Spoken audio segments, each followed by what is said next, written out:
Trouxe? Pode ser de papel, pode ser eletrônica. Quero que você encontre 2 Crônicas.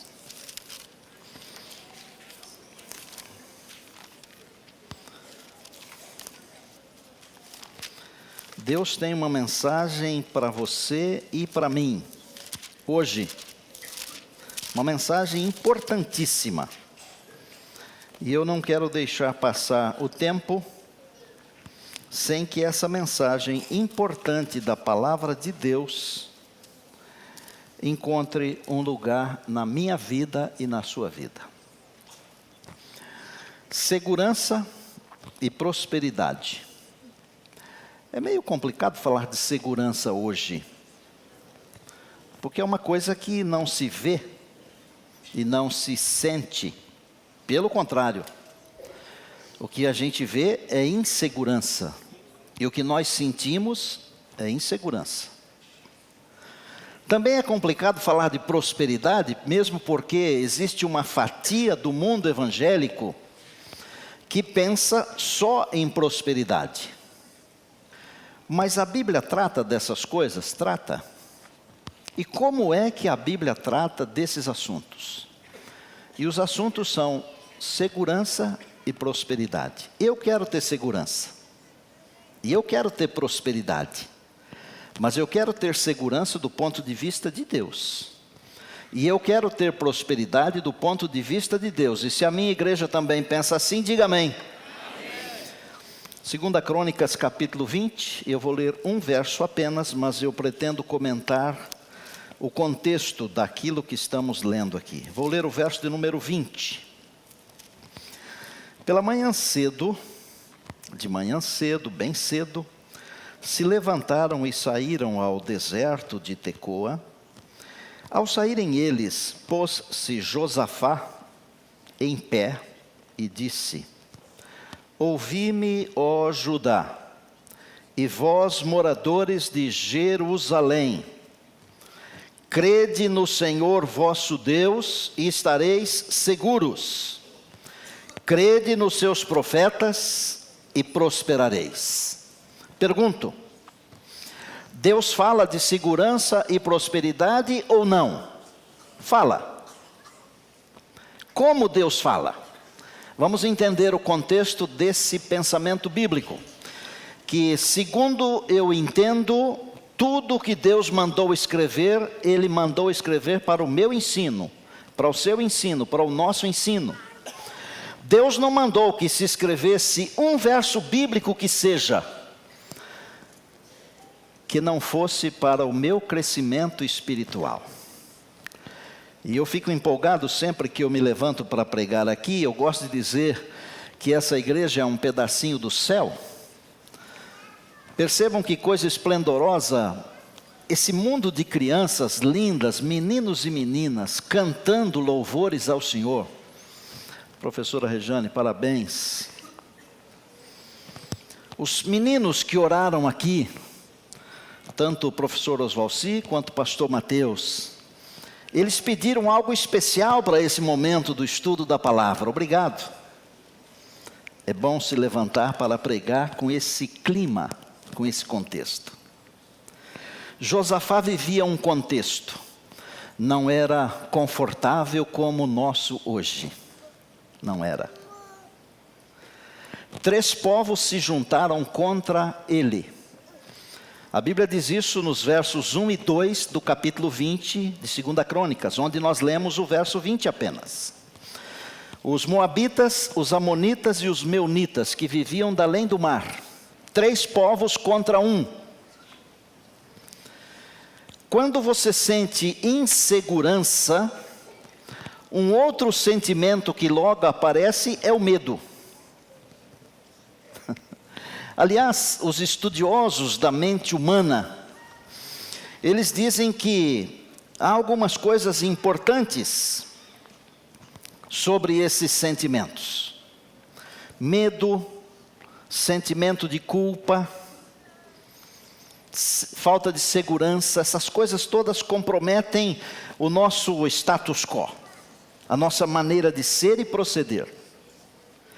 Agora, quem foi Josafá? Josafá foi um homem de Deus.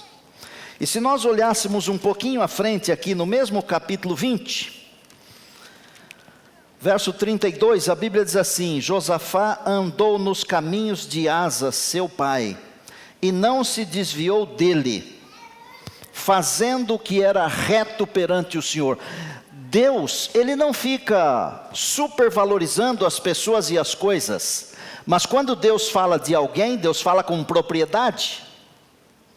Ele fez o que era reto perante o Senhor, mas ficou com medo, porque eram 3 exércitos contra um. O exército formado por 3 grupos era um exército enorme, era uma multidão. A Bíblia diz que ele teve medo, que ele se pôs a buscar ao Senhor, e o Salmo 121, que eu penso que era do conhecimento deste homem de Deus, porque o Salmo 121 diz assim: eleva os meus olhos para os montes, de onde me virá o socorro? O meu socorro vem do Senhor.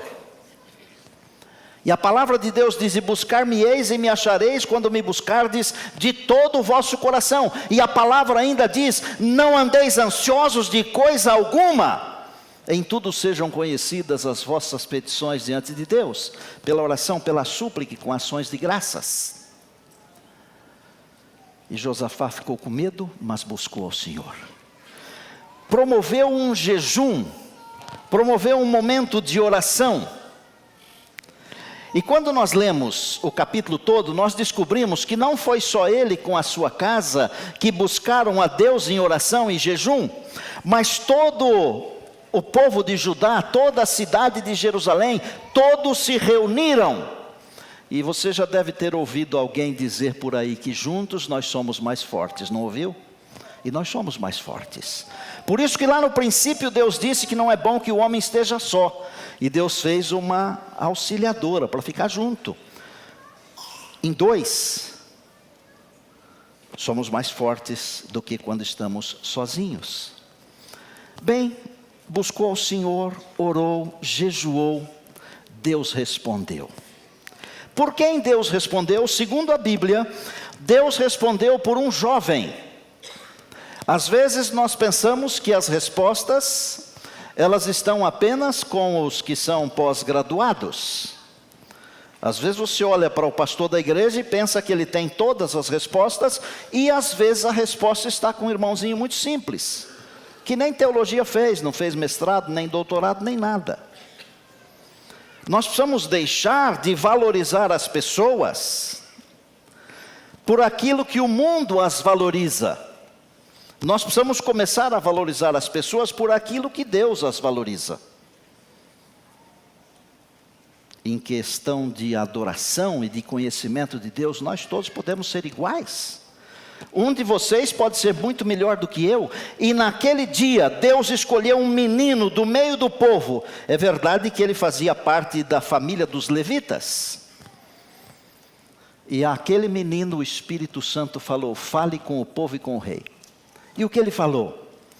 Ele falou: olha, vocês não precisam ficar com medo, e tu, ó rei Josafá, não tenha medo, porque a luta não é tua, a luta não é nossa, a luta é do Senhor, é de Deus. Vocês apenas tomem posição e vocês vão ver o que é que Deus vai fazer. E eu vou dizer uma coisa assim, mamô, você pode postar essa aqui. A nossa salvação, ela não depende de nós, ela depende de Deus. Porque se ela dependesse de nós, nós estaríamos todos perdidos. Mas graças a Deus que ela depende de Deus. E nós somos aceitos em Jesus, que é o amado do Pai, o meu filho amado em quem me comprazo, disse o Senhor nosso Deus. Aleluia. Antes de Deus agir, logo depois de Deus ter falado a Josafá e a todo o povo de Judá o que Deus faria, antes mesmo de Deus fazer o que disse faria e fez, Josafá fez a sua declaração de confiança em Deus e nos profetas de Deus. Ele reuniu todo o povo, a Bíblia diz que era um deserto, e ele disse assim: povo, vós todos, crede no Senhor vosso Deus e tereis segurança.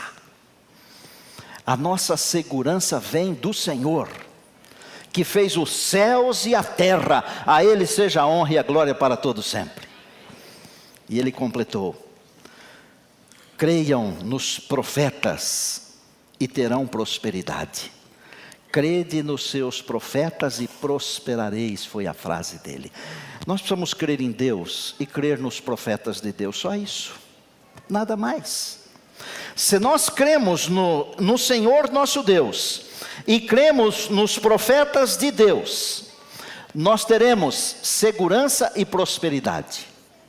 E eu não estou dizendo que não teremos prosperidade material e só espiritual, tá? Eu estou dizendo que teremos prosperidade, e eu incluo nessa prosperidade todas as graças que Deus nos concede, inclusive as bênçãos materiais. Porque às vezes nós pensamos que Deus só tem bênçãos espirituais. Não! Para aqueles que creem no Senhor nosso Deus e nos seus profetas, há segurança em todos os aspectos, e há prosperidade em todos os aspectos. Deus seja louvado, nosso Deus seja louvado. Quando eu leio o capítulo, eu descubro uma outra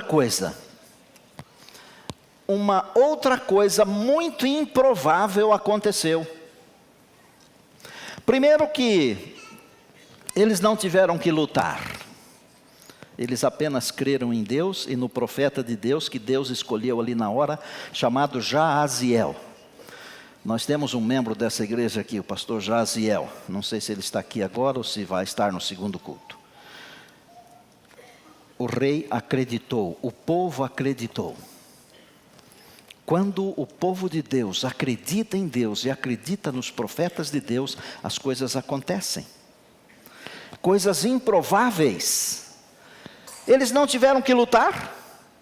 Os exércitos se mataram entre si, com as próprias armas.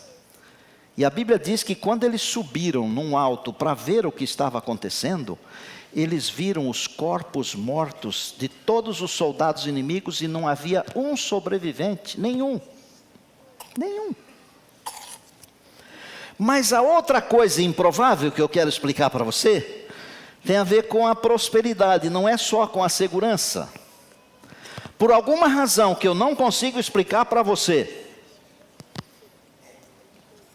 aqueles exércitos inimigos, eles levaram consigo seus tesouros. Você já viu, alguém vai para a guerra e leva todos os seus tesouros? Eles levaram. E eram tantos tesouros, que o povo do Senhor gastou 3 longos dias, para recolher todos os despojos. Era muito tesouro, muito tesouro. Crede no Senhor vosso Deus, estareis seguros. Crede nos seus profetas e prosperareis. Por que Deus precisa dos seus profetas? Para falar com o seu povo. Porque o pecado interrompeu a comunicação entre Deus e o seu povo. E eu vou fazer uma resenha rápida para você entender o que eu estou dizendo e para você também entender onde vamos chegar juntos. Lá no princípio, Deus falava com seus filhos face a face.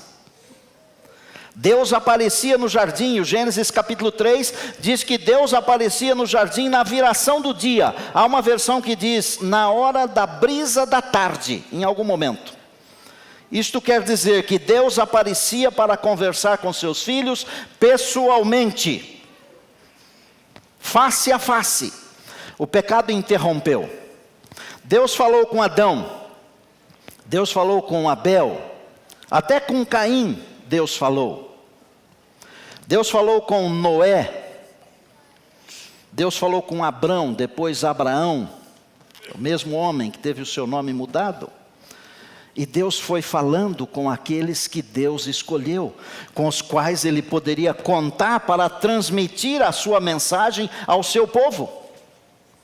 Quando Jesus esteve aqui e Ele fundou a sua igreja, que foi estabelecida em cima do seu próprio sangue, Ele é a rocha, segundo Paulo escrevendo em 1 Coríntios 10:4, e não Pedro, porque muita gente acha que a rocha sobre a qual o Senhor Jesus estabeleceu a sua igreja foi Pedro, mas não foi, porque Pedro foi chamado pelo próprio Jesus de pedra de tropeço e não de rocha, com o objetivo de continuar se comunicando com o seu povo.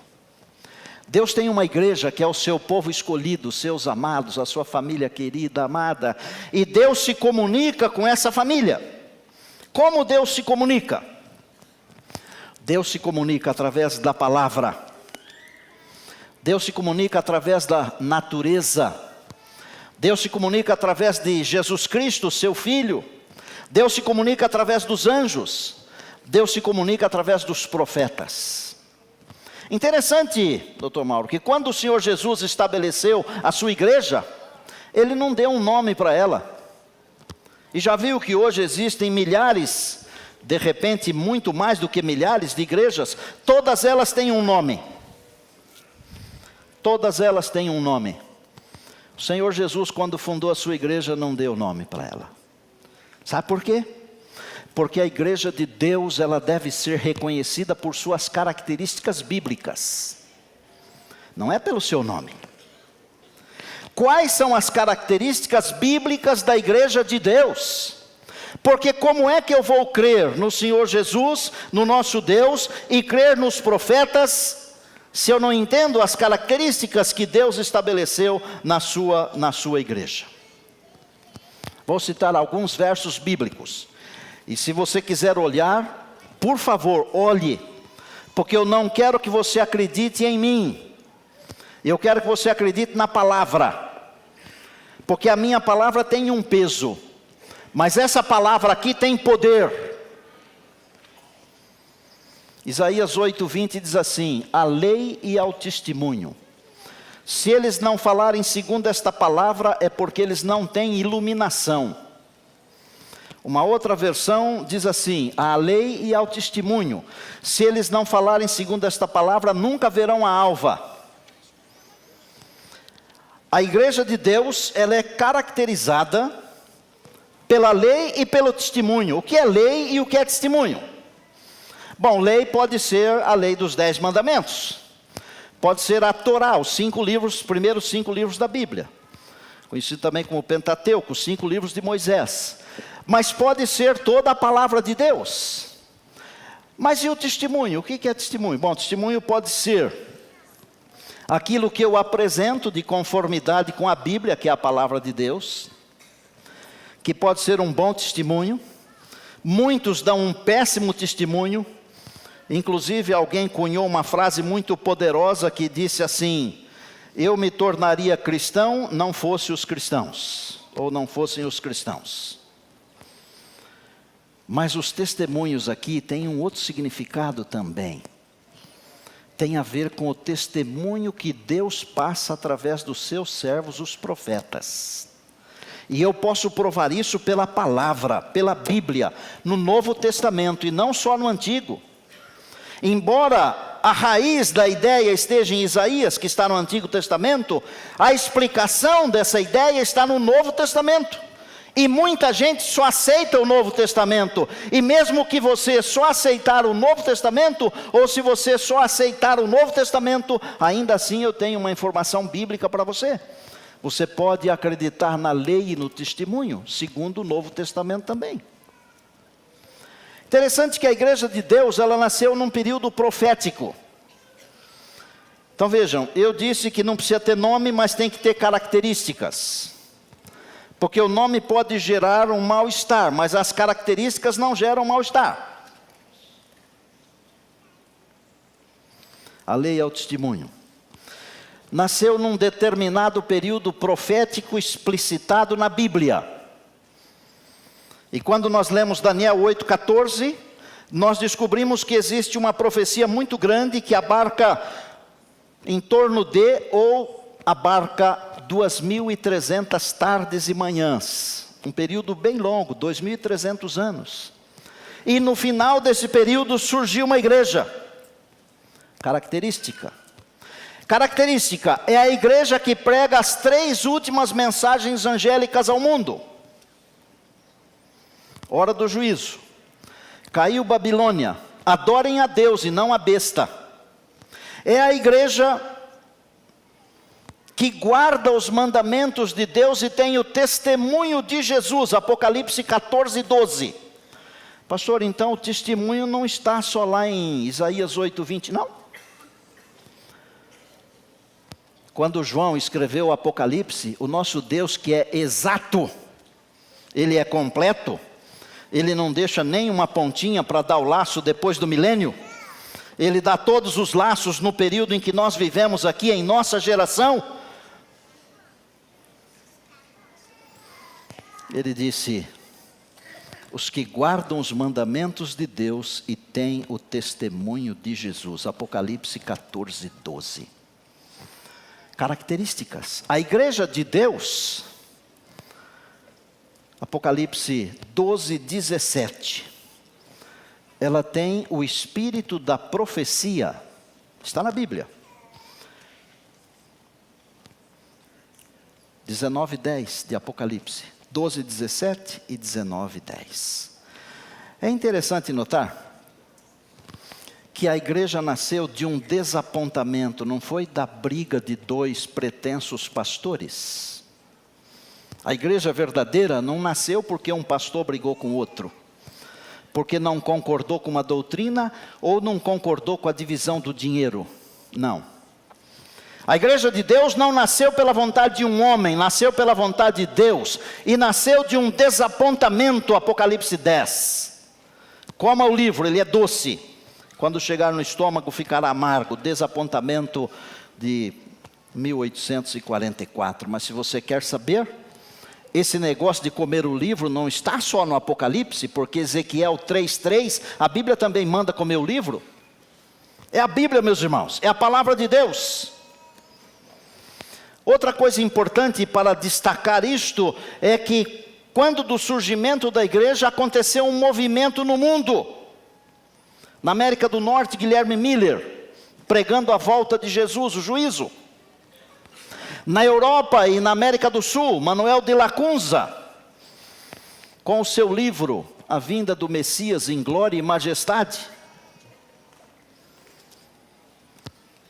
Vou dizer para você uma coisa bem simples. Eu orei demais esses dias. Eu estou orando por esse sermão faz um mês, talvez uns dias a mais, para traduzir em linguagem simples, para você sair daqui alimentado, feliz e disposto a seguir os conselhos de Deus. Nada mais do que isso. E eu não quero nenhum aplauso. Eu quero sim traduzir em linguagem bem simples para você entender. Quer ver? Em todos os movimentos grandes desse planeta aqui, Deus teve um profeta. Noé. 120 anos profetizando o dilúvio. Foi ou não foi? No Êxodo, Moisés, diante do faraó, tirando o povo do Egito e levando-o para as margens da terra prometida. Quando do nascimento de Jesus, João Batista. E se você me apontar um outro evento grande na história do mundo, eu vou dizer para você que naquele exato momento Deus teve um profeta. João Batista, ao se aproximar a segunda vinda de Cristo, uma profetisa, Ellen White. Escute, Deus tem guiado a sua igreja,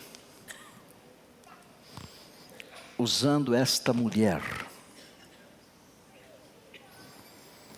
e Deus guiará esta igreja usando esta mulher nos últimos dias da história deste mundo. O que é que o povo de Deus diz? Eu tenho uma mensagem aqui que o pastor Renato Estêncio, que é o diretor do Centro White, do NASP, ele nos enviou. Por meio do dom profético, do dom de profecia, Deus concedeu ao seu povo orientações claras e precisas, a fim de orientar o seu povo no cumprimento da missão evangélica. No entanto, Até que ponto aqueles que professam a verdade presente têm vivido de acordo com essa luz? E ele extraiu do 5º volume dos Testemunhos para a Igreja, um capítulo 81.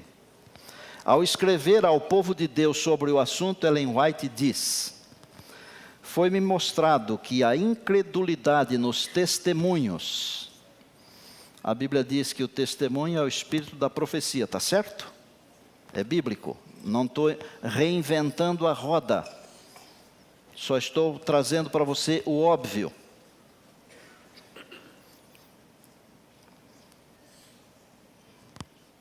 Foi-me mostrado, diz ela, que a incredulidade nos testemunhos são dezenas de livros, centenas de periódicos, milhares de artigos. Foi-me mostrado que a incredulidade nos testemunhos está afugentando a luz do povo de Deus. E se perdermos a confiança nos testemunhos, cairemos também das verdades da Bíblia. Os testemunhos foram dados não para trazer nova luz, e sim imprimir na mente as verdades da palavra de Deus. Os testemunhos não têm por fim diminuir a palavra de Deus, e sim exaltá-la. Tem uma mensagem também do pastor Hélio, que é o diretor do Espírito de Profecia para toda a América do Sul. Uma mensagem curtinha, que ele gravou, esteve aqui no sábado passado, e eu acho que está no vídeo. Se puderem rodar a mensagem do pastor Hélio, está aí? Seria uma alegria muito especial me dirigir a essa querida igreja, que é a igreja do NASP São Paulo. E muito mais, tendo o privilégio de poder dizer alguma coisa sobre o valor e a importância do dom profético na igreja adventista através do ministério de Ellen White. Na verdade, Ellen White, seu ministério, sua obra, seus escritos, como mensageiro do Senhor, se constitui na nossa riqueza e na nossa herança profética. Esta herança profética está intimamente ligada com a identidade adventista. E o meu desejo, o meu apelo, o meu convite é para que todos nós possamos aprofundar a nossa comunhão com Deus, primeiramente através do estudo diário das Sagradas Escrituras, e nunca nos afastarmos e nem abandonarmos os referenciais, os marcos proféticos que essa igreja tem e que se constituem na sua riqueza, na sua herança. Que Deus nos abençoe. Parabéns à igreja do NASP por esta iniciativa, ao seu pastor e à sua comunidade por prestigiarem, por valorizarem a nossa herança profética. Mas eu tenho também um trechinho aqui, enviado pelo pastor Ted Wilson, que é o presidente mundial da Igreja Adventista do Sétimo Dia. Parece haver uma paralisia espiritual na vida de muitos membros adventistas. Os membros creem, mas simplesmente não estão envolvidos na missão da igreja. Não há fogo nos ossos, nem urgência na alma. Há pouca paixão por repartir sua fé em Jesus. Agora, se você quer permanecer vivo espiritualmente, envolva-se. Se você quer ter uma vibrante vida de oração, envolva-se. Se você quer amar mais a palavra de Deus, envolva-se. Se você quer ver as pessoas salvas no reino de Deus, envolva-se. E se você quer ver Jesus Cristo voltando em breve nas nuvens dos céus, envolva-se. Pastor Ted Wilson. Amados, Jura, vem aqui pertinho. Sabe como é que termina o 6º selo do Apocalipse? E você sabe como é que começa o 7º selo do Apocalipse? Apocalipse 16:16 diz assim: e os reuniu em um lugar que em hebraico se chama Armagedon, o Vale do Megido. É a batalha final, é a última batalha. Esse é o final da descrição do 6º selo. E sabe como começa o 7º selo? É impressionante a ligação que tem entre isto que eu estou falando agora. Wander, nós tivemos lá não faz muito tempo, né? Louvado seja Deus pelo privilégio que alguns têm de conhecer essas terras onde Jesus andou. O 7º selo começa assim: e quando o anjo abriu o 7º selo, houve silêncio e uma voz que saiu do trono, que saiu do santuário ao lado do trono, dizendo: está feito. É a voz de Jesus. A mesma coisa que aconteceu nos dias de Josafá, vai acontecer no último momento da história desse mundo aqui. Você não precisará pelejar. Se você creu em Deus e nos testemunhos de Deus e nos profetas de Deus, quando a última batalha se ferir, o Senhor nosso Deus se levanta, o Senhor Jesus diz: está feito, acabou. Aleluia. Queria fazer um chamado a você, um apelo ao seu coração.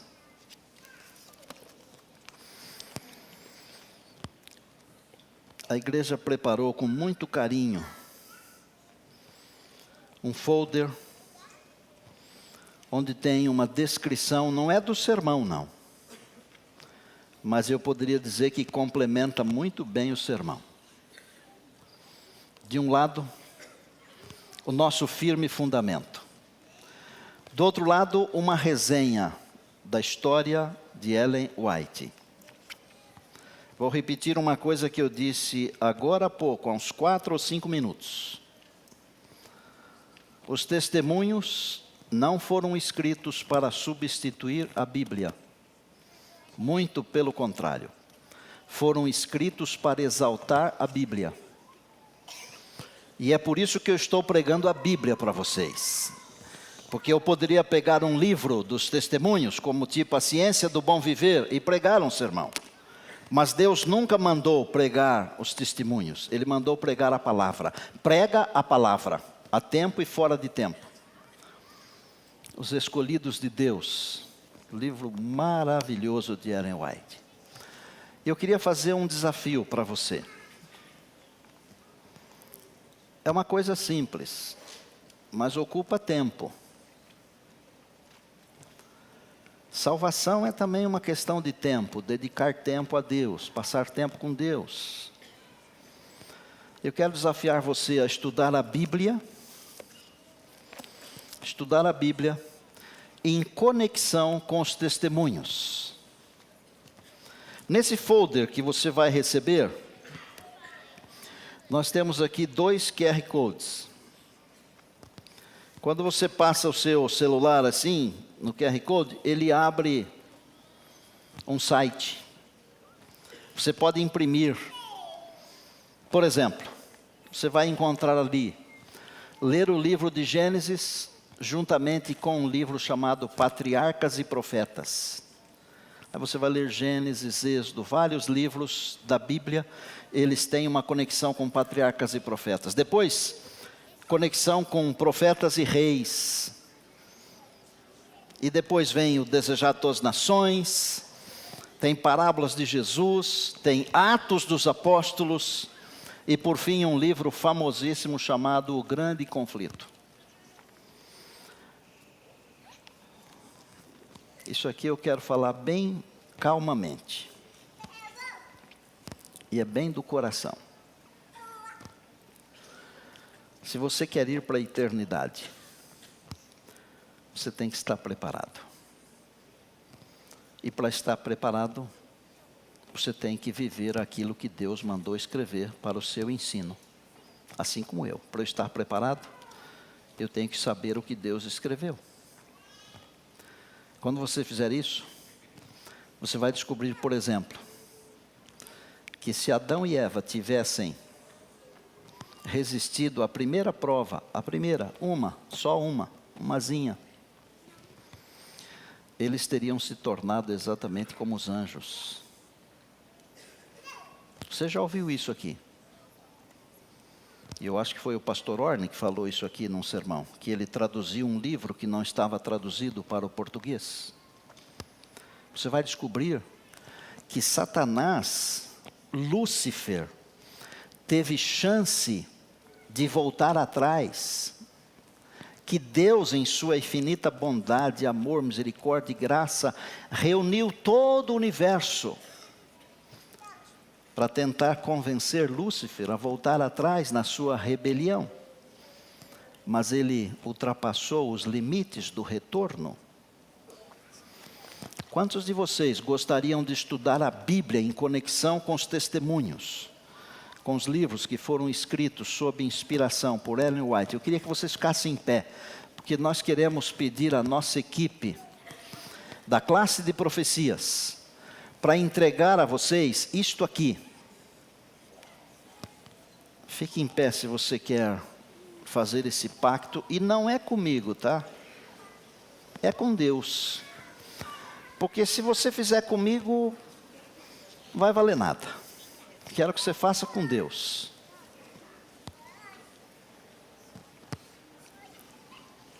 Por que é importante saber as coisas? Porque sabendo as coisas você pode acompanhar os acontecimentos. E quando Jesus diz em Lucas 22, quando Jesus diz que nós temos que olhar para cima, nós haveremos de olhar para cima com convicção. Pastor, eu não tenho nenhum livro do Espírito de Profecia. Os livros foram oferecidos recentemente aí, diversos livros por um valor insignificante, que é o preço de 2 sucos de laranja. Mas se mesmo assim você disser que não tem o livro, você fale comigo, e eu vou arrumar um livro para você. Claro que eu vou dar uma bronca em você, porque você deve ter comprado uma porção de coisa ruim ao invés de comprar uma coisa boa, mas eu vou lhe arrumar o livro.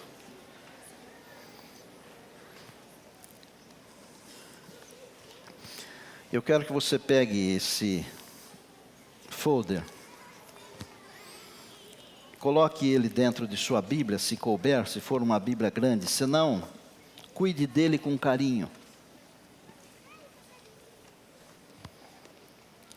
Talvez você encontre nos livros, quando ler, algumas respostas a certas perguntas que você já fez.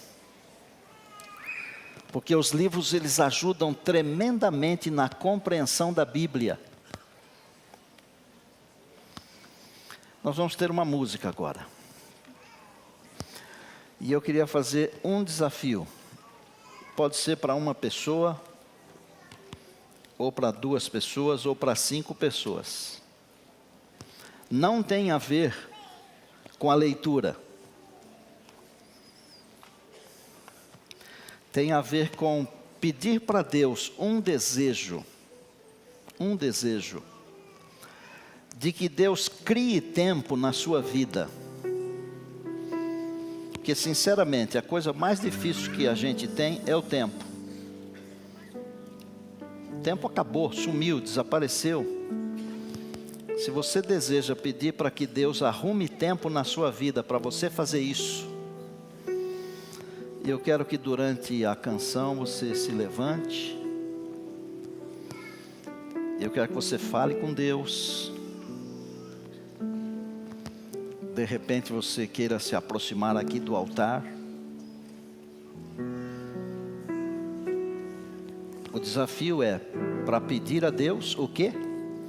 Que Ele crie tempo na sua vida para você poder dedicar ao estudo da Bíblia e dos testemunhos. Muitas coisas vão acontecer daqui até o dia da volta de Jesus. Muitas coisas. Muitas coisas. E aqueles que estiverem firmados, crendo em Deus e nos profetas de Deus, terão segurança, terão prosperidade. E sabe qual é a maior segurança e a maior prosperidade de todas? Chama-se eternidade. O resto tudo é passageiro. Que Deus toque o seu coração agora.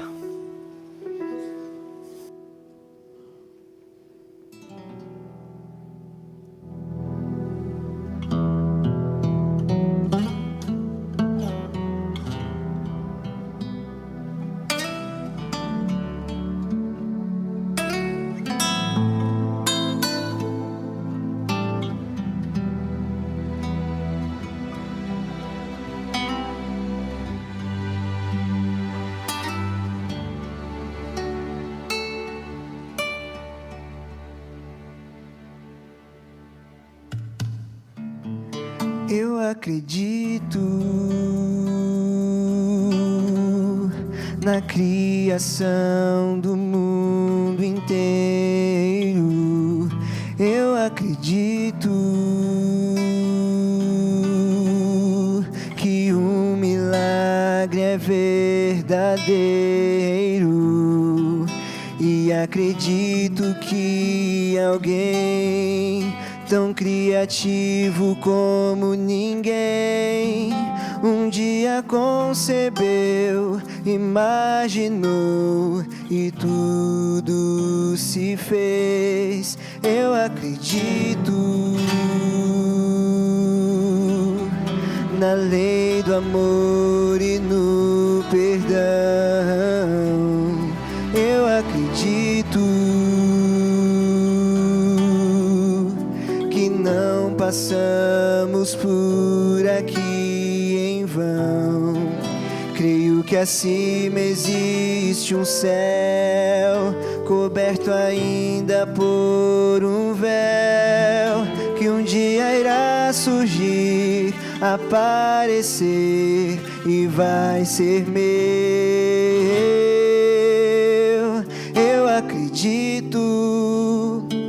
Eu acredito em Ti, meu Senhor.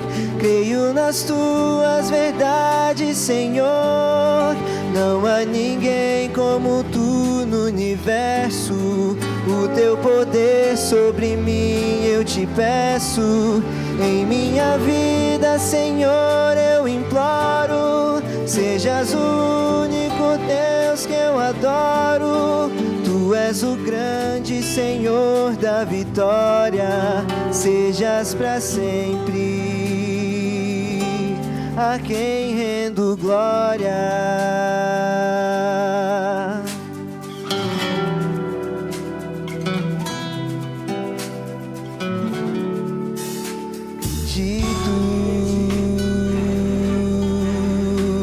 Que há poder na Tua palavra. Eu acredito. Viver sem Deus é apostar em nada. E acredito que a fé é necessária para revelar que é possível ver, enxergar o invisível. Eu acredito em Ti, meu Senhor. Creio nas Tuas verdades, Senhor. Não há ninguém como Tu no universo. O Teu poder sobre mim eu Te peço. Em minha vida, Senhor, eu imploro. Sejas o único Deus que eu adoro.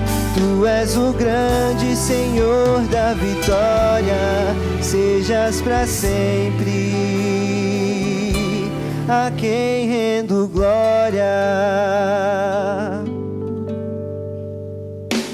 A quem eu me inclino de joelhos adoro. A quem eu consigo tocar quando oro. A quem eu um dia entreguei minha vida.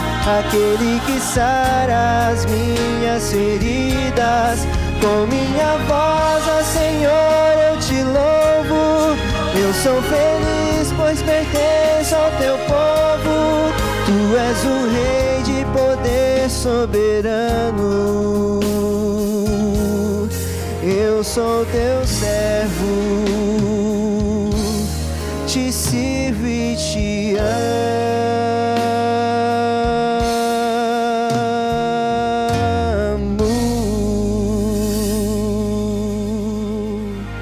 Amém.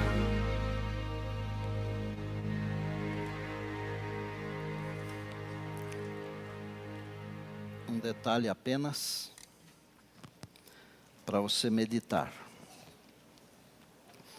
Os últimos anos de Ellen White foram vividos num lugar pequeno chamado Santa Helena. E ainda no final da vida ela escreveu diversas obras. Os últimos 4 ou 5 meses, ela viveu numa cadeira. Ela quebrou o quadril. As pessoas que visitam o lar, o último lar de Ellen White, quando chegam num aposento da casa, onde o Senhor Jesus apareceu para ela no finalzinho da vida, as pessoas ficam tomadas de muita emoção.